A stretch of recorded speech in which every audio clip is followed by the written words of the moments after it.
നമസ്കാരം. ഞാൻ മൊയ്തീൻ ഷാ വിഷനിലേക്ക് എല്ലാവർക്കും സ്വാഗതം. ബഹുമാനിയെ, മേപ്പാടി മണ്ണ് ദുരന്തം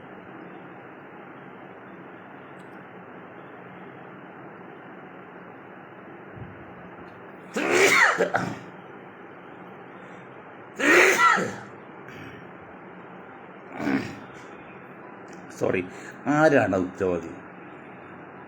ആര് ഉത്തരവാദിയായാലും മനുഷ്യജീവൻ എത്ര പോയി? ഇതാണ് യാതൊരു തത്വദീക്ഷയില്ലാതെ, പാർശ്വഫലങ്ങൾ എന്താണെന്ന് മനസ്സിലാക്കാതെ, ബുദ്ധിയുടെ അംശം യുക്തിയുടെ അംശം ഇല്ലാതെ പ്രവർത്തിക്കുന്ന രാഷ്ട്രീയ നേതാക്കളും ഉദ്യോഗസ്ഥ പ്രമുഖരും കോൺട്രാക്ടർമാരും. വയനാട് മേപ്പാടി എന്നൊക്കെ പറഞ്ഞാൽ പരിസ്ഥിതി മേഖലയാണ്. അവിടെ വളരെയധികം സൂക്ഷിച്ച് കൈകാര്യം ചെയ്യേണ്ട സ്ഥലങ്ങളാണ്. അത് ബുദ്ധിയുള്ളവരും ശാസ്ത്രജ്ഞന്മാരൊക്കെ പറയുന്നുണ്ട്. എങ്കിലും അതിൻ്റെ പറഞ്ഞ ലാഘവ ബുദ്ധിയോടെ, യാതൊരു ബുദ്ധിയില്ലാത്ത രീതിയിലാണ് കാര്യങ്ങൾ. തുരങ്കപാത എന്നൊക്കെ പറഞ്ഞാൽ നല്ലത് തന്നെ, തെറ്റൊന്നുമില്ല, അതൊക്കെ ആവശ്യമാണ്. പക്ഷെ അതിന് ഏറ്റവും വലിയ സുരക്ഷത്തിൽ ഫസ്റ്റ് സുരക്ഷത്ത് പണിയുണ്ട്. അവർ ബോർഡ് തരിക, ആദ്യം നമ്മൾ സുരക്ഷത്വം, രണ്ടാമത് ആസ്വാദനം. എന്താ പറയുന്നത്? അങ്ങനെ ശ്രദ്ധിക്കേണ്ട കാര്യമാണ്. എന്ത് തെറ്റ് ചെയ്താലും ആ ഉദ്യോഗസ്ഥന്മാരെയോ അല്ലെങ്കിൽ അതിന് മുകളിൽ രാഷ്ട്രീയക്കാരെയോ കണ്ടു കഴിഞ്ഞാൽ പുഷ്പം പോലെ രക്ഷപ്പെട്ടു വരും. ഏതെങ്കിലും ശിക്ഷയ്ക്ക്, കുറ്റത്തിന് ശിക്ഷാവിധി ഇന്ത്യയിൽ നടപ്പാക്കിയിട്ടുണ്ടോ? വളരെ അപൂർവമല്ലാതെ. ഇത്രയും ഇറസ്പോൺസിബിളായി പ്രവർത്തിച്ച ആ കോൺട്രാക്ടർമാർക്കും അതിനെ നയിക്കുന്ന ഉദ്യോഗസ്ഥന്മാർക്കും എന്ത് ശിക്ഷ കൊടുക്കും? ഒന്നുമില്ല. ഇവിടെ ഇലക്ട്രിസിറ്റി ബോർഡ് എഞ്ചിനീയർമാർ സമരം നടത്തിയപ്പോൾ അവർ സംരക്ഷണം കൊടുക്കാൻ വേണ്ടി അവരിൽ ലോക്കബിലിട്ട്. എന്ത് ലോക്കബിലിട്ട്? അവർക്ക് പബ്ലിക്കിൽ നിന്ന് തല്ലുമില്ലാതിരിക്കാൻ വേണ്ടിയാ. പറയുമ്പോൾ എന്താണ്, എഞ്ചിനീയർമാരെല്ലാം അകത്താക്കിയതാണ്. അത് സംരക്ഷണം കൊടുക്കാൻ വേണ്ടിയായിരുന്നു. ഗവൺമെൻറ് ഏത് പോട്ടെ, എല്ലാ ഗവൺമെൻറ്റും കണക്കാണ്. ഈ ഗവൺമെൻറ് മൊത്തത്തിൽ വിമർശിക്കുന്നുണ്ട്. ഈ രാഷ്ട്രീയക്കാരുടെ കൂടെ നിന്ന് ഭാഗവാക്കായി അതിന് ആനുകൂല്യം പറ്റിയവരാണ് അധികം രാഷ്ട്രീയക്കാരും രാഷ്ട്രീയ പ്രവർത്തകരും. അവരൊന്നും ഇങ്ങനെ പറയുമ്പോൾ ഇഷ്ടാവില്ല.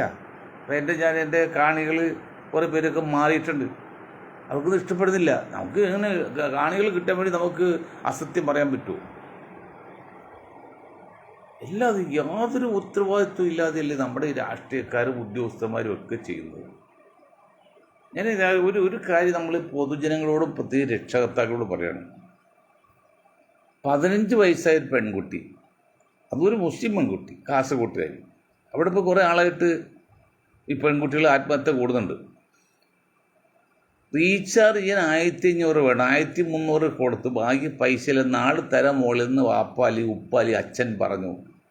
ആ കുട്ടി മിണ്ടാതെ ഇറങ്ങിപ്പോയി വഴിക്ക് ഈ എലിവിഷം വാങ്ങിച്ച് കഴിച്ച് ആളവശനായി മരിച്ചുപോയി. അവിടെ ഇനി പറഞ്ഞിട്ട് കാര്യമില്ലല്ലോ. അപ്പോൾ നമ്മുടെ കുട്ടികൾക്ക് ശരിക്ക് ബോധവൽക്കരണ ക്ലാസ്, അവയർനെസ് കൊടുക്കണം. കാര്യങ്ങൾ പറഞ്ഞ് മനസ്സിലാക്കണം. നമ്മുടെ വീട്ടിലെ വരുമാനം, അതിൻ്റെ ലാഭം നഷ്ടം കുട്ടികൾ ബോധ്യപ്പെടും. അവർ പഠിക്കട്ടെ. എനിക്ക് എൻ്റെ കയ്യിൽ തരാൻ കാശില്ല, എൻ്റെ കയ്യിൽ പൈസയില്ല, കിട്ടാൻ സാധ്യതയില്ല എന്ന് പറഞ്ഞ് മനസ്സിലാക്കി അവർ ആക്കണം. അത് മൊബൈൽ ചാർജ്. മറ്റൊരു കാര്യം, പ്രേമത്തിൽപ്പെട്ടു പോകണം. ആദ്യം വീട്ടുകാർ എതിർക്കും, അവസാനം വീട്ടുകാർ സമ്മതം കൊടുക്കും. പാലക്കാട് നിന്നൊരു ആൺകുട്ടിയോട് വീട്ടുകാർ എതിർത്ത് സമ്മതിക്കാതെ എറണാകുളത്ത് വന്ന് അത് വീട്ടുകാർ സമ്മതിച്ചവർ എന്നെ അറിയിക്കാൻ പറ്റുമോ? ഇതാണല്ലോ. അന്നത്തെ പോലെയല്ല. ഇന്നത്തെ അത്ര പ്രചരണമുള്ള സമയമില്ല. അവസാനം കുട്ടികളെടുത്ത് പോയി. അവർ വീട്ടുകാരെ അനുവാദം കൊടുത്തു. അപ്പോഴേക്കും സകൃതി ജീവൻ പോയി. ഇതാണ്. അപ്പോൾ അതുകൊണ്ട് അടിച്ച വഴി പോയ വഴി അടിക്കുക എന്ന് പറഞ്ഞ പോലെ ആൺകുട്ടികളും പെൺകുട്ടികളും തമ്മിൽ കണ്ടുമുട്ടാനും പരിചയപ്പെടാനൊന്നും പറ്റൂല, എന്നൊന്നും നടക്കൂല. കാലം കഴിഞ്ഞു പോയി. അത്ര കണ്ട് ഈ മൊബൈൽ വൽക്കണം. ചാരിത്രത്തിനൊന്നും ഒരു വിലയും പെൺകുട്ടികൾ കൽപ്പിക്കുന്നില്ല. എന്ത് ചാരിത്രം, എന്ത് കന്യാത്വം ഒന്നും കൽപ്പിക്കുന്നില്ല. എങ്ങനെയും ആസ്വദിക്കുക. ആ ഗ്ലോബലൈസേഷൻ വന്ന ശേഷം യൂറോപ്യൻ സംസ്കാരമാണല്ലോ, അമ്മയിലും പെങ്ങളെല്ലാം അച്ഛനെല്ലാം ആസ്വദിക്കണം, അങ്ങനെ ആക്കിയിടുത്. അതാണ് ഇന്ത്യയിൽ നടത്തിയ ഗ്ലോബലൈസേഷൻ്റെ പാർശ്വഫലത്തിൽ മെയിൻ ആസ്വാദനം. അത് അമ്മയാകാം, പെങ്ങളാകാം, അച്ഛനാകാം, ആങ്ങളയാകാം, ലോകവ്യാപകമായിട്ട്. ഇന്ത്യ മാത്രമല്ല. പണ്ടൊക്കെ അസ്ഥാനത്ത് ഒരു പുരുഷൻ ഒരു സ്ത്രീകളൊരു ആസ്ഥാനത്ത് അസമയത്ത് കണ്ടു കഴിഞ്ഞാൽ ഇത് നാണക്കേടാണ്. ഇന്നിപ്പോൾ അങ്ങനെയുള്ള ഉണ്ടോ? കൊട മറച്ചു വെച്ച് അല്ലെങ്കിൽ എതിരെ തിരിഞ്ഞു നിന്നൊക്കെ ലൈംഗികപേക്ഷ നടക്കുന്ന കാലമാണ്. അതന്ന് ഖുർആൻ പറയുന്നത് ഇതാണ്. ബുദ്ധി ഉണ്ടെങ്കിൽ മനസ്സിലാക്കുക. അവസാനം നാളാകുമ്പോൾ റോട്ടിൽ സ്ത്രീ പുരുഷ ബന്ധം വ്യഭിചാരം നടക്കുമ്പോൾ എൻ്റെ പൊന്നു മനുഷ്യ നിങ്ങൾക്ക് അല്പം മാറി ചെയ്തുകൂടെ എന്ന് പറയാൻ ആളില്ലാതെ വരും. ഇന്നതാണ്. അങ്ങനെ കണ്ടാൽ അത് കാണാതെ പോവാണ്, അല്ലെങ്കിൽ കവിച്ചു കിടന്ന് പോവാണ്. പണ്ടൊക്കെ ചോദ്യം ചെയ്യുമായിരുന്നു, ഇന്ന് ചോദ്യം ചെയ്യും. അത് വൃത്തിയായിട്ട് ചോദ്യം ചെയ്യലാണ്. അത് നിയമമായിട്ട് അംഗീകരിക്കാൻ പറ്റില്ല. തല്ലും കൊല്ലയും ഒക്കെ അതൊന്നുമല്ല. അല്ലാതെ ഒരു പ്രതികരണശേഷി നഷ്ടപ്പെട്ടു. ഇത്ര മോശം അവസ്ഥ. അതുകൊണ്ട് നമ്മൾ രക്ഷകർത്താക്കളോട് പറയുന്നത്, നിങ്ങൾ മകനോ വേറൊരു സ്ത്രീയോ പുരുഷനായിട്ട് പരിചയം വന്നതിൽ സ്നേഹത്തിലാണെങ്കിൽ അവർ നല്ല രീതിയിൽ പറഞ്ഞൊക്കെ ഉപദേശിക്കുക. പറ്റില്ല അവർ വഴിക്ക് വിട്ടേക്കണം. അവരെ പാടായി വെറുതെ കൊന്ന് ചത്തുകളുണ്ടല്ലോ. ജീവിച്ചാണല്ലോ.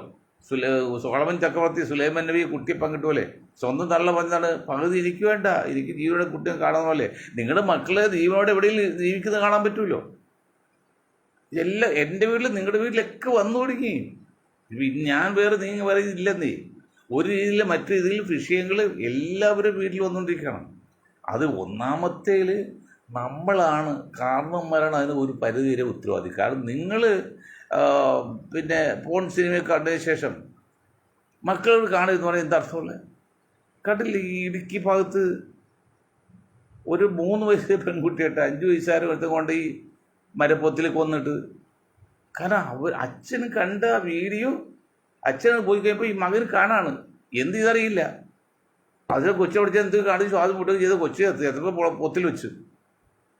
മനസ്സിലാക്കി വെറും 3-5 വയസ്സാണ്. അതേപോലെ ലൈംഗിക അപേക്ഷ നടത്തുമ്പോൾ നിങ്ങൾ ശ്രദ്ധിക്കേണ്ടത് 3 വയസ്സ് 2 വയസ്സോ 5 വയസ്സോ കുട്ടികളായിട്ടുള്ള നിങ്ങൾ ആ മുറിയിൽ നിങ്ങൾ അങ്ങനെ ഒന്നും കാണിക്കരുത്. അവർ ഉറക്കം വെച്ച് നമ്മൾ ചെയ്യും, അവർ കണ്ടിരിക്കും. അങ്ങനെയല്ലേ വേറെ നേഴ്സറി ക്ലാസ് പോലും കുട്ടി 3 വയസ്സല്ലേ, അത് 4 വയസ്സുള്ള കൊച്ച് ഡെസ്കിൽ കയറി കിടന്ന് എന്ത് ചെയ്യുന്നറിയില്ല, മുഖത്ത് കയറി മുകളിൽ കയറി കിടന്ന്. കാരണം ഇവർ രാത്രി ഉറക്കത്തിൽ കാണുന്നത് അച്ഛനും അമ്മയും കാണിക്കുന്നത്. എന്ത് ചെയ്യുന്നവർ കാണുന്നില്ലല്ലോ. അച്ഛൻ്റെ മുകളിൽ അമ്മയുടെ മുകളിൽ അച്ഛൻ കിടക്കുന്നതിൽ കാണുന്നത് അത് കുട്ടികൾ അനുകരിക്കുകയാണ്. അപ്പം നിങ്ങൾ മോറൽ വശം നിങ്ങളായിട്ട് മാതൃക കാണിക്കണം. അങ്ങനെയുള്ള കാര്യങ്ങൾ അത് ഗോപ്യമായിട്ട് നിൽക്കണം. അത് നിയന്ത്രിക്കാതെ നിരോധിക്കാനും പറ്റില്ല, പക്ഷെ ഗോപ്യമായിട്ട് നിൽക്കണം. പണ്ട് ജയഭാരതി ജയഭാരതി പറഞ്ഞുകൊണ്ട് ഇതിനെപ്പോഴും ഉറക്കാണ്. ബെഡ്റൂമിൽ പലതും കാണിക്കും, അതൊക്കെ സിനിമയിൽ കാണിക്കാൻ പറ്റുമെന്ന് ചോദിച്ചല്ലേ. നമ്മൾ ഗോപ്യമാക്കിയിട്ട് ഗോപ്യമായിട്ട് നിൽക്കണം. അങ്ങനെ കുട്ടികൾ ഒരുപടി മരിച്ചു പോവാണ്, ചത്തു പോവാണ്. കുട്ടികൾ മാത്രമല്ല, 2-3 കുട്ടികളുള്ള അമ്മമാർ കാമുവിൻ്റെ കൂടെ പോയിട്ട് കാമുവിന് ചാവുന്നു, അവരും ചാവുന്നു. എത്ര സംഭവങ്ങൾ. എന്താ ചെയ്യുക? എങ്ങനെ ഇതൊക്കെ പരിഹരിക്കാൻ പറ്റും?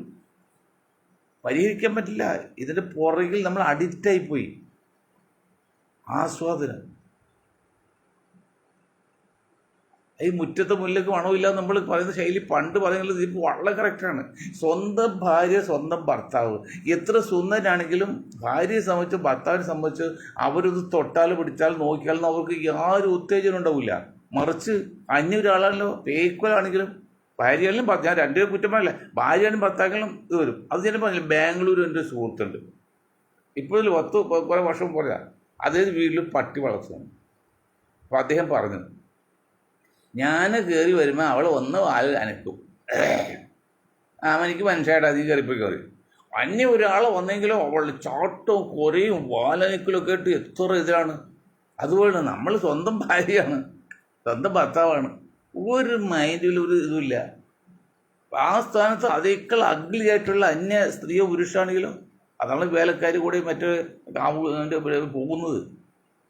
നിങ്ങളൊരു കാര്യമല്ലോ, നിങ്ങൾ മോശമാണെന്ന് പറയുന്ന ഭാര്യ, നിങ്ങൾ മോശമാണെന്ന് പറഞ്ഞ ഭർത്താവ്, അവരെടുത്താണ് മറ്റുള്ളവർ വരുന്നത്. അവർക്കത് മോശമല്ല. മറ്റുള്ള ഭർത്താക്കന്മാർ ഭാര്യമാർ മോശം പറഞ്ഞിട്ട് നിങ്ങൾ പോകുന്നത്. അപ്പോൾ ഒന്ന് അങ്ങോട്ട് മാറിയപ്പോൾ ആ മോശം തീർന്നു. ഇതൊക്കെ ഒരു മനഃശാസ്ത്രമാണ്, അതൊക്കെ സത്യമാണ് താനും, അത് സംശയമൊന്നുമില്ല. പക്ഷെ എങ്കിലും കുറച്ചുകൂടിയൊക്കെ അടങ്ങി ഒതുങ്ങി മാതൃകാപരമായിട്ട് മറ്റുള്ളവരുടെ മുമ്പിൽ കൊച്ചാകാത്ത രീതിയിൽ അന്വേഷിച്ച് പോകുന്നതിൽ ശ്രദ്ധിക്കണമെന്ന് വിനീതമായി അഭ്യർത്ഥിക്കുക. അത് ഒരു കാര്യം ഇപ്പം പറഞ്ഞു തരാം. അമ്മയുടെ ശ്വേതാമേനോനും മറ്റേ പിഷാരടി പിഷു എന്നൊക്കെ പറയുള്ളൂ, ഷോർട്ട് പേര് എന്ന പിഷു വന്നിട്ടാണ്. പിഷുവും ശ്വേയും തമ്മിൽ സംഭാഷണം, നർമ്മ സംഭാഷണം സഭ നടത്തും പരിചയക്കാരൊക്കെ. അത് പുറത്ത് വിട്ടപ്പോൾ എന്തുമാത്രമല്ല ആത്മാർത്ഥതയുണ്ട്, വഞ്ചനയുണ്ട്, തട്ടിപ്പുണ്ട്. ഇപ്പം ബസ്സും മിണ്ടാട്ടപ്പഴേ വേറൊരു കാര്യം. ഇപ്പം ഈ ശ്വേതയുടെ കയ്യിലുള്ള രേഖകൾ പുറത്ത് വിട്ടാൽ മമ്മൂട്ടി മോഹൻലാലൊക്കെ തുണിയില്ലാതെ ഓടുന്നൊക്കെയാണ് പറയുന്നത്. കാരണം അവർ യൗവന സമയത്തും അല്ലെങ്കിൽ ഒക്കെ പലതും ചെയ്തിട്ടുണ്ടാവും. അതൊക്കെ എടുത്തു വെച്ചിട്ട് ഇപ്പോൾ ചോദിച്ചാൽ അവർക്ക് എന്ത് ചെയ്യാൻ പറ്റും? അതൊക്കെ അന്നത്തെ കാലം കഴിഞ്ഞു പോയി. വിശ്വസിച്ച് ഒരു സംഭാഷണം പറഞ്ഞപ്പോൾ അതൊക്കെ ടേപ്പ് ചെയ്യുന്നത് അത് തട്ടിപ്പല്ലേ ആര് ചെയ്താലും. ഞാൻ പറഞ്ഞ അങ്കമാലിക്കാരൻ, നിങ്ങൾക്ക് അത് വളരെ യഥാർത്ഥ അങ്കമാലി പേര് പറയാമല്ലോ, ജോസ് തെറ്റയിൽ നല്ല മനുഷ്യൻ. അദ്ദേഹത്തിൻ്റെ കേസ് വന്ന് മനസ്സിലായില്ല. മകന് കല്യാണം കഴിക്കാൻ പറഞ്ഞത് പെണ്ണ് അവൾ തന്ത്രത്തിൽ കൊടുന്ന് ഇയാളെ കിടത്തി അത് വീഡിയോ എടുത്തിട്ട് അയാൾ തകർത്ത് കളഞ്ഞില്ലേ. കാരണം അത് അല്ലാതെ അയാളെയോ അല്ലെങ്കിൽ ഇബ്രാഹിം കുഞ്ഞിനെ തോൽപ്പിക്കാൻ സാധിക്കില്ല. ജോസ് തെറ്റയിലെ അങ്കമാലി തോൽപ്പിക്കാൻ ഒരു കോൺഗ്രസിന് സാധിക്കില്ല. ഇബ്രാഹിമിനെ കളമേശ് താമസിക്കാൻ ഒരു കമ്മ്യൂണിസ്റ്റ് സാധിക്കില്ല. അപ്പോൾ അവർ പേരിൽ ഇല്ലാത്ത ആരോപണം കൊണ്ടുവന്ന് കൊച്ചാക്കി നശിപ്പിച്ചു കളഞ്ഞു. ഇതല്ലേ സത്യം. ഞങ്ങളിപ്പോൾ അമ്മയുടെ കാര്യം പറഞ്ഞത് പറയാതിരിക്കാൻ പറ്റില്ല. കാരണം cinema and serial viewers association meeting നാളെ കൂടുന്നുണ്ട്. അത് ഈ പത്രസമ്മേളനം വ്യാഴാഴ്ച ഏർപ്പാടെയാണ്. ഈ പത്രക്കാരൊക്കെ കാലുവാരും അറിയില്ല, അറിഞ്ഞാൽ നോക്കി നോക്കൂല. അപ്പം ഞങ്ങൾ പറയുന്നത് നമ്മൾ ഒരു പക്ഷം പിടിക്കുന്നില്ല. നിഷ്പക്ഷമായിട്ട് നിന്നുകൊണ്ട് സിനിമ എന്ന മേഖല തകർക്കാൻ പാടില്ല, തകരാൻ പാടില്ല. അത് ഉത്തരവാദിത്വം വളർത്തിക്കൊണ്ട് പോകണമെങ്കിൽ ഞങ്ങൾ പറയാം കാര്യമായിട്ട് വേണം. വളരെ ഈസി ആയിട്ട് നമുക്കത് പരിഹരിക്കാനുള്ള സംവിധാനം ഞങ്ങളുടെ കയ്യിലുണ്ട്. ഞങ്ങളത് പറഞ്ഞുതരാം. ഇത് കേട്ടോ നിങ്ങൾ. വാസ്തവത്തിൽ നേരത്തെ അത് പറയാൻ പാടില്ലാത്തതാണ്, എങ്കിലും പറയാണ് ചിന്തിക്കാൻ വേണ്ടി. സിനിമാ നടന്മാരിൽ സിനിമാ നടികൾ എത്ര പേരുണ്ട് കണക്കുണ്ടല്ലോ അവർക്ക്. ഏതെങ്കിലും ഒരു സിനിമയിൽ തല കാണിച്ചിട്ടുള്ള സെൻസർ ബോർഡ് സർട്ടിഫിക്കറ്റ് കൊടുത്ത ചിത്രത്തിൽ അവൻ്റെ പേരുണ്ടെങ്കിൽ, അവൻ്റെ തലയുണ്ടെങ്കിൽ അവന് നടനായിട്ട് കണക്കാക്കാം. ചിലപ്പോൾ 5 മിനിറ്റായി 10 മിനിറ്റായി നടനായിട്ട് കണക്കാക്കാം. അല്ല നായകൻ മാത്രമല്ലല്ലോ. അങ്ങനെ ഉള്ളവരുടെ ലിസ്റ്റ് ഉണ്ട് അമ്മയിൽ. നീ ഇല്ലെങ്കിൽ ആർക്ക് ചേർക്കാനുണ്ടെങ്കിൽ അത് 2 മാസം ടൈം കൊടുത്തിട്ട് ചേർക്കാം. 2 മാസം 1 മാസം മതി ചേർക്കാം. അത് ഞാൻ ലിസ്റ്റ് കംപ്ലീറ്റ് ഞങ്ങളെ ഏൽപ്പിക്കുക. ഞങ്ങൾ നിഷ്പക്ഷമായിട്ടും 100% സുതാര്യമായിട്ടും നിഷ്പക്ഷമായിട്ടും തെരഞ്ഞെടുപ്പ് നടത്തി ഭാരവാഹികൾ നിങ്ങളെ ഏൽപ്പിക്കാം. എന്താ ചെയ്യേണ്ടത്? മത്സരിക്കാൻ ആർക്കെല്ലാം താല്പര്യമുണ്ട് അവരെല്ലാവരും ഞങ്ങളെ ലിസ്റ്റ് ചെയ്യട്ടെ. എന്നിട്ട് ബാലറ്റ് പേപ്പറിൽ കൂടി വോട്ടിട്ടിട്ട് ഭൂരിപക്ഷം വോട്ട് കിട്ടുന്ന ആ ടീം ഭരിക്കട്ടെ. ഞങ്ങൾ മാതൃകപരമായിട്ട് കാണിച്ചു കൊടുക്കാം, നിഷ്പക്ഷത കാണിച്ചു കൊടുക്കാം. അതിന് മുൻപായിട്ട് ഇന്നേ വരെ സംഭവിച്ച എല്ലാ കാര്യങ്ങളും പരസ്പരം വിട്ടുവീഴ്ച ചെയ്ത് പുറത്തും ക്ഷമിച്ചും മുന്നോട്ട് പോകണം. അങ്ങനെ രീതി ഞാൻ ഒരു മണിക്കൂർ തന്നെ അല്ലെങ്കിൽ ഒരു ദിവസം കിട്ടിയല്ലോ സുന്ദരമായിട്ട് സ്വസ്ഥമായിട്ട് സത്യസന്ധമായിട്ട് നിഷ്പക്ഷമായിട്ട് തിരഞ്ഞെടുപ്പ് നടത്തി ഭാരവാഹികളുടെ ലിസ്റ്റ് രേഖാമൂലം അമ്മ ഏൽപ്പിക്കാം. ആയിട്ട് നിങ്ങൾ മുന്നോട്ട് ഒരുമിച്ച് പോയി സംഘടന വളരട്ടെ. മറ്റ് സ്വാർത്ഥ താല്പര്യം മാറ്റിവെക്കുക. അത് രാഷ്ട്രീയം കലർത്തല്ലേ. കലയിൽ രാഷ്ട്രീയം എന്ന അപകടമാണ്. രാഷ്ട്രീയ പാർട്ടി അന്ന് എതിർ നിൽക്കുന്ന ഗ്രൂപ്പിൽ ആ നാടി പറഞ്ഞല്ലേ ആ പേര്, അവർ ഞാൻ BJP ഉണ്ട്, കോൺഗ്രസ്, കമ്മ്യൂണിസ്റ്റ് അതൊക്കെ ഭരിക്കുകയാണ്, നടക്കട്ടെ. പക്ഷെ നമുക്ക് ഇതിൽ ഈ സംഘടനയിൽ രാഷ്ട്രീയം വേണ്ട, മതം വേണ്ട. ഇവിടെ എന്താ സംഭവിച്ചാൽ ഹലാൽ എന്ന ബോർഡ് വയ്ക്കുന്നു, അത് അറബിയിൽ വയ്ക്കുന്നതുകൊണ്ടാണ് ഈ പ്രശ്നം. ഹലാൽ എന്ന് പറഞ്ഞാൽ മലയാളം ശുദ്ധമായത് അനവധീയമായതുള്ളൂ. പ്രത്യേക ഭക്ഷ്യസ്ഥാനാണെങ്കിൽ ഇത് ശുദ്ധമായ ഭക്ഷ്യസ്ഥാനാണ്, അല്ലെങ്കിൽ അനവധീയമായ ഭക്ഷ്യസ്ഥാനാണ്. അങ്ങനെ അനുവദനീയമെന്നോ ശുദ്ധമായെന്നോ പറഞ്ഞാൽ കുഴപ്പമില്ല. ഹലാൽ എന്ന വാക്ക് അറബിയിൽ കാണിച്ചു. അതുപോലെ അമ്പലത്തിൽ നിന്ന് 1 കോടി രൂപ മറ്റും വാങ്ങിക്കുകയും 30 ലക്ഷം അഡ്വാൻസ് വാങ്ങിക്കുകയും ചെയ്തപ്പോൾ അത് പറഞ്ഞത് അത് അങ്ങനെ ശരിയല്ല, അത് ചെയ്ത് തെറ്റാണെന്ന് പറഞ്ഞൊരു മുസ്ലിം സ്ത്രീ ആയിപ്പോയി. അവിടെയാണ് വിഷയം പറ്റിയത്. അതൊരു മുസ്ലിം സ്ത്രീ അല്ല പറയേണ്ടത്, അതൊരു ഹിന്ദു സ്ത്രീ തന്നെ പറയേണ്ടത്. ഇത് ആ ഒരു മുസ്ലിം സ്ത്രീ പറഞ്ഞുകൊണ്ട് പേരിലാണ് അവിടെ ജിഹാദ് വന്നതും പിന്നെ മറ്റ് മതപരിവർത്തനമൊക്കെ പറഞ്ഞത്.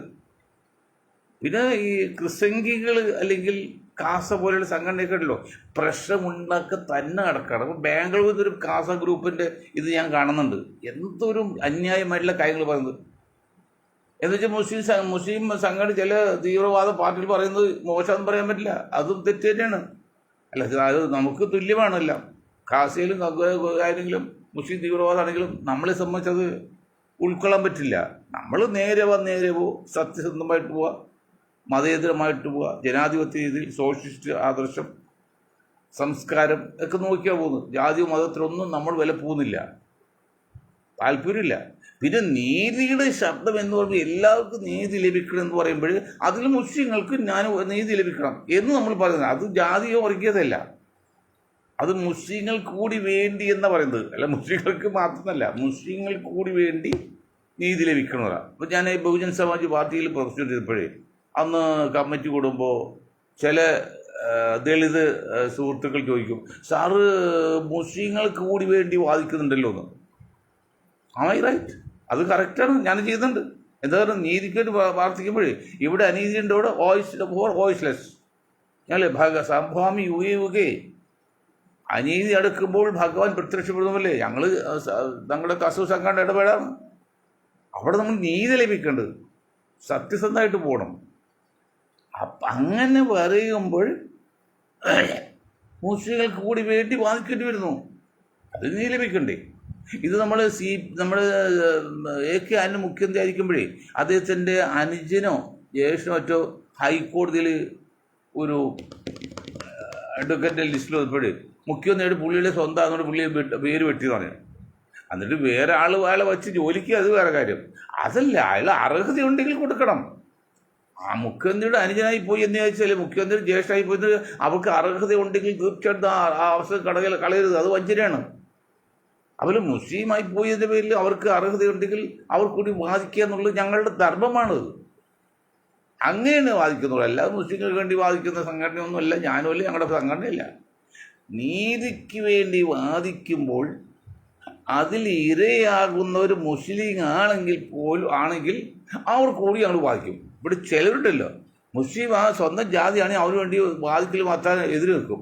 അത് അപകടമാണ്, അത് വേണ്ട. പണ്ടൊരു കോടതിയിൽ ഒരു ദളിത് ജഡ്ജി, ഒരു ദളിത് പ്രതി വന്നു, ഒരു വാദി വന്നു. ആ വാദിക്ക് അനുകൂലം കിട്ടാത്ത വിലക്ക് പ്രഖ്യാപിച്ചു. അപ്പോൾ സഹപ്രവർത്തകൻ ചോദിച്ചപ്പോഴാണ്, ഞാനത് അവർക്ക് അനുകൂലം നിന്നാൽ ഞാൻ ദളിതിന് വേണ്ടി അനുകൂലം നിന്നുകൊണ്ട് പബ്ലിക് അല്ലെങ്കിൽ മുന്നോക്ക് ജാതി പറയും, അത് എനിക്ക് ക്ഷീണം ചെയ്യും. ഹൈക്കോടതി ഞാൻ ഒരു കാര്യം വിളിച്ചത്, മുതിർന്ന കോടതി പോകാൻ ഞാൻ ഓർഡർ ഇട്ട്. അപ്പോൾ മുതിർന്ന കോടതി ചെല്ലുമ്പോൾ ഏതെങ്കിലും മുന്നോക്കാണെങ്കിൽ അവർക്ക് നീതി ലഭിച്ച് കിട്ടിക്കൊള്ളുമെന്ന് പറഞ്ഞു. അത് വഞ്ചനയാണ്, അത് കഴിവില്ലായ്മയാണ്, അത് പിന്നെ ധീരതയല്ല, നീതിവാദിയല്ല. അർഹതയുണ്ടെങ്കിൽ ദളിത് ജഡ്ജി ദളിതിന് വേണ്ടിയാണെങ്കിൽ വാദിക്കണം, വിധി പറയണം. അർഹതയില്ലെങ്കിൽ സ്വന്തം ജാതിക്ക് വേണ്ടിയാണെങ്കിലും വാദിക്കരുത്. അവിടെ ഞങ്ങൾ ചെയ്തതാണ് അർഹതപ്പെട്ട രീതിയിൽ, അത് മുസ്ലിങ്ങളാണെങ്കിൽ പോലും ഞങ്ങൾക്ക് അവർക്ക് കൂടി വേണ്ടി വാദിക്കും. അതിൽ ഞങ്ങളെ പിന്തിരിക്കാൻ പറ്റില്ല, ഞങ്ങളത് വാറുകയില്ല. അത് നീതിയാണ്, സാമൂഹിക നീതി, സോഷ്യൽ ജസ്റ്റിസാണ്. അതാണ് ഒരു കാര്യങ്ങൾ. ഇപ്പം വേറൊരു കാര്യം പ്രത്യേകം ഞങ്ങൾ പറയാം, അതായത് പറയേണ്ട സമയമായിട്ടുണ്ട്. കഴിഞ്ഞ അസംബ്ലി തെരഞ്ഞെടുപ്പിൽ വർഷങ്ങൾക്ക് മുൻപ് തന്നെ ഞങ്ങളുടെ ഗ്രൂപ്പ്, പ്രത്യേകിച്ച് കേരളത്തിലെ മുസ്ലിം സമുദായം, UDF ജയിപ്പിച്ചെടുക്കാൻ വേണ്ടി പാടുപെട്ടു, വളരെ ശ്രദ്ധിച്ചു. അന്ന് 75 സീറ്റ് പിന്നെ UDF കൊടുത്തേക്കാം എന്ന് ഞങ്ങൾ ഗ്യാരണ്ടിയും പറഞ്ഞു. അങ്ങനെ ഗ്യാരണ്ടി പറഞ്ഞ ഒരു പ്രസ്ഥാനം ഒരു മാധ്യമവും കേരളത്തിലില്ല. ഞങ്ങൾ പറഞ്ഞു, അങ്ങനെ UDF ഈ പ്രാവശ്യം അധികാരത്തിൽ വന്നില്ലെങ്കിൽ LDF ആണ് അധികാരത്തിൽ വരും. BJP പെട്ടെന്ന് അധികാരത്തിൽ വരില്ലല്ലോ. LDF വീണ്ടും അധികാരത്തിൽ വരികയാണെങ്കിൽ തീർന്നു പോയേനെ. കമ്മ്യൂണിസ്റ്റ് പാർട്ടിയും തീരും, കോൺഗ്രസ് തീരും. പിന്നെ വരുന്നത് ഇത് രണ്ടും മോശം. പിന്നെ വരുന്ന ചാൻസ് ആകെ BJPക്കുള്ളൂ. BJP ഏകപക്ഷമായിട്ട് വരും. അത് ഏകപക്ഷമായിട്ട് പെട്ടെന്ന് വരാതിരിക്കാൻ വേണ്ടിയാണ് ഈ മുസ്ലിം സമുദായം ഉൾപ്പെടുന്ന ഒരു ടീം ഇങ്ങനെ ശ്രദ്ധിക്കുന്നത്. ആ അഭിപ്രായം ഞങ്ങൾ വന്നല്ല, എൻ്റെ അഭിപ്രായമോ ഞങ്ങളുടെ ഗ്രൂപ്പിൻ്റെ അഭിപ്രായമല്ല. അത് കഴിഞ്ഞ് ദൈവാനുഗ്രഹമുണ്ട്, ഈശാനുഗ്രഹമുണ്ട്, അള്ളാഹുവിൻ്റെ അനുഗ്രഹത്താൽ നിങ്ങളിലൊക്കെ സപ്പോർട്ട് ബഹുഭൂരിഷോട്ട് UDF ജയിച്ചു. ഇനി അന്തമായിട്ട് UDF നിലനിർത്തിക്കൊണ്ടുപോരുത്. നിലനിർത്തിക്കൊണ്ടുപോയാൽ കമ്മ്യൂണിസ്റ്റ് ഇല്ലാതെയാവും.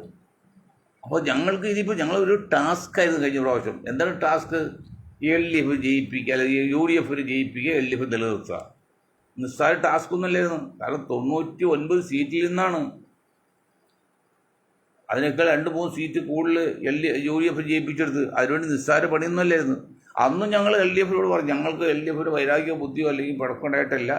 പക്ഷെ അവസാനമായപ്പോൾ നിങ്ങൾ കല്ലിലിട്ട കലം പോയി കളഞ്ഞത്, അത് ഞങ്ങൾ ചെയ്യുകയാണ്. അങ്ങനെയാണ് ഫലം കിട്ടി. ഇപ്പോൾ ഞങ്ങൾ വീണ്ടും പറയാണ്, സതീശൻ സാറോ മറ്റോ UDF വരെ പണി കിട്ടിക്കാറില്ല. ഞാൻ ജനതാദൾ നാഷണലിസ്റ്റിൻ്റെ പാർട്ടിയല്ല, അത് UDFയുടെ കൂടെ തന്നെയാണ്, യാതൊരു സംശയമില്ല. ഞങ്ങൾ വ്യക്തിപരമായിട്ട് ഞാൻ പറയാണ്, ഞങ്ങൾ പറയുന്നത് ഇനി LDFന് ഇവർ പിണറായി സഖ ഏതായാലും മാറി, ഇന്നലെ നാളും മാറി തീരും. മാറണം, മസ്റ്റാണ്, മാറിയിരിക്കും. അത് പുതിയൊരു നേതൃത്വം വരും. ആ നേതൃത്വത്തെ നിലനിർത്താൻ വേണ്ടി അവർക്ക് വേണ്ടി വാദിക്കേണ്ടി വരുന്നു. കമ്മ്യൂണിസ്റ്റ് നശിക്കാൻ പാടില്ല കേരളത്തിൽ. അപ്പോൾ ഞങ്ങൾ അതിനുവേണ്ടി ആ ഒരു ടാസ്ക് തിരിച്ചെടുക്കുകയാണ്. ഇത് നിസ്സാര കാര്യമല്ല അത്. അപ്പോൾ ഇതിനർത്ഥം ഏതെങ്കിലും മുന്നണി ചേർന്ന് ആനുകൂല്യം പറ്റണം, തട്ടിപ്പണിത്തി കാശുണ്ടാക്കാൻ അല്ല ഞങ്ങൾ ശ്രദ്ധിക്കുന്നത്.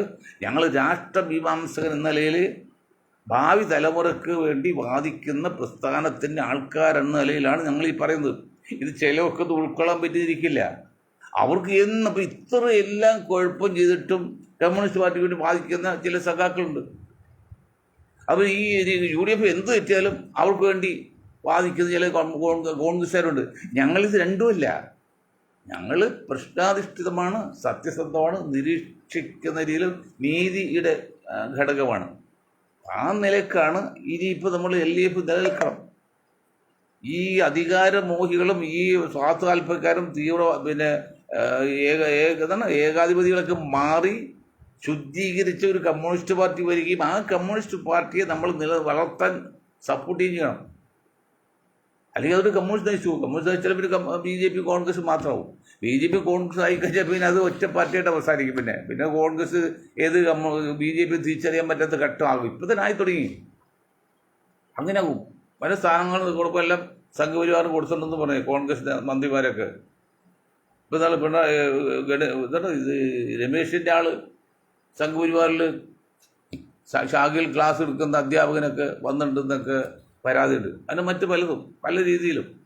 അപ്പം അതൊക്കെ മാറ്റിവെച്ച് അതിസങ്കീർണമായി ഇന്നത്തെ രാഷ്ട്രീയ രീതിയിൽ നിന്ന് ഒരു മോഡേൺ ചിന്താഗതിയോടുകൂടി വളരെ നല്ല രീതിയിൽ ഭാവി കണ്ടുകൊണ്ട് രാജ്യമാണ് വലുതെന്നും മതേതരത്വമാണ് നല്ലതെന്നും സോഷ്യലിസമാണ് നല്ലതെന്നും സാമൂഹ്യ നീതിയാണ് നല്ലതെന്നും ചിന്തിച്ച് മുന്നോട്ട് പോകുന്ന ഒരു പ്രത്യയശാസ്ത്രത്തിൻ്റെ ആദർശം ഉൾക്കൊള്ളുന്ന രാഷ്ട്രീയ ലെവലിൽ പ്രവർത്തിക്കുന്ന ശക്തികളെ വളർത്തിയെടുക്കേണ്ട ബാധ്യത ഉള്ളതുകൊണ്ട് ഞങ്ങൾ അതിനുവേണ്ടി പ്രവർത്തിക്കുമെന്ന് പറഞ്ഞുകൊണ്ട് ഞങ്ങളുടെ അവസാനിപ്പിക്കുകയാണ്. അതിന് മുൻപായിട്ട് ഒറ്റ വാക്ക് വരട്ടെ. സി കേശവൻ തിരുക്കൊച്ചി മുഖ്യമന്ത്രിയാണ്, കേരള മുഖ്യമന്ത്രിയല്ല. അദ്ദേഹത്തിന് 57ാമത് ചരമവാർഷിക ദിനമാണ്. ആത്മാവിനൊരിക്കൽ കൂടെ നിത്യശാന്തി നേർന്നുകൊണ്ട് ഞാൻ എൻ്റെ വാക്ക് നിർത്തും. ജയ് ഹിന്ദ്.